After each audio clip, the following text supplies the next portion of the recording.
Hello, Singapore. I am Kannappan Chettiar, author of The Failure of Success, The Singapore Story. Today, I want to talk to you about wealth. More particularly, my next book I'm writing about is Atomic Wealth. What atomic wealth is how we reclaim power of the atom. And this is exactly what Lee Kuan Yew. I learned as a Singaporean, growing up in Singapore, the lesson I learned was a man who built from nothing that was so tiny into the greatness it is today. Now, Lee Kuan Yew did not build the Marina Bay Financial Center or the Marina Bay Sands.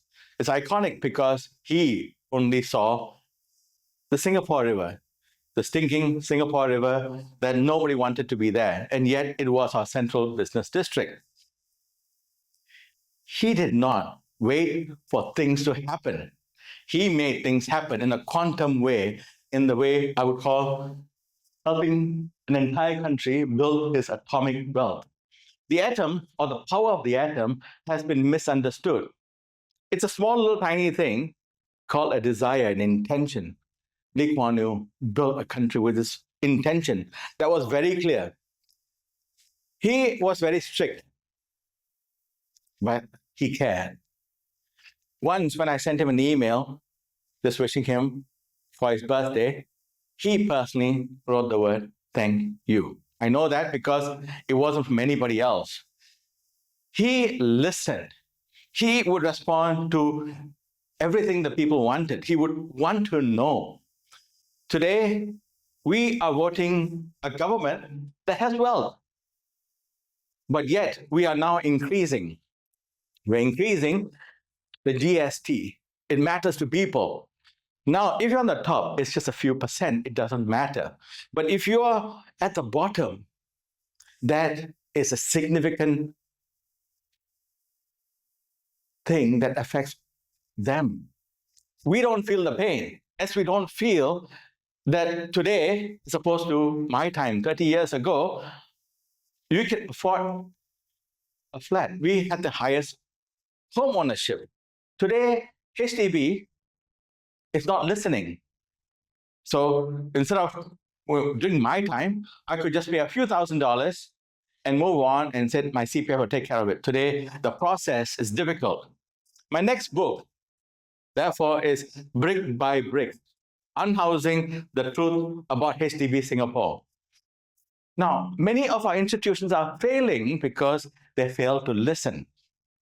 In the Prime Minister's rallies that I hear him going around, he's talking, yes, he's angry, but he's not Lee Kuan Yew. He doesn't listen. He says, vote for the People's Action Party. The team is behind you. He's never said, I'm with you. Because these are the very words that makes a difference of leadership. A true leader serves from his heart. And that's what Lee Kuan Yew did. He served the people with his heart. He built atomic wealth for us from nothing, from smallness to where we are today. Yet we are suffering because we are focused on money that's not coming or flowing to us, the people. It is flowing to our leaders. Now they are taking and demanding. The Prime Minister's paid $11 million for 5 years for kissing a baby every 5 years. He carries babies, he takes photographs. Is this authentic? All I want to know is because I don't know. I don't know whether this party is going to make us smile, because that is what atomic wealth is.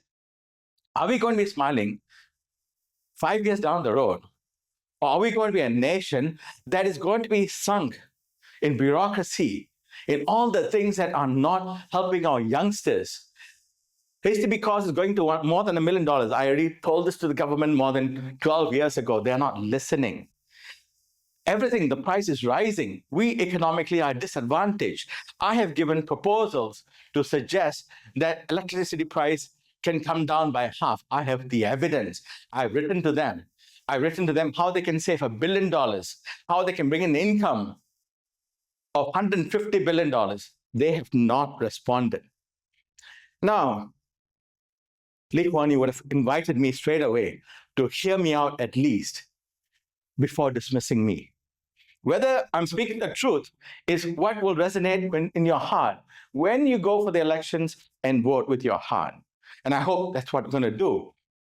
Because my country, where I was born, where I'm grateful for, should not become this. I did not write the book because I believe that we have failed.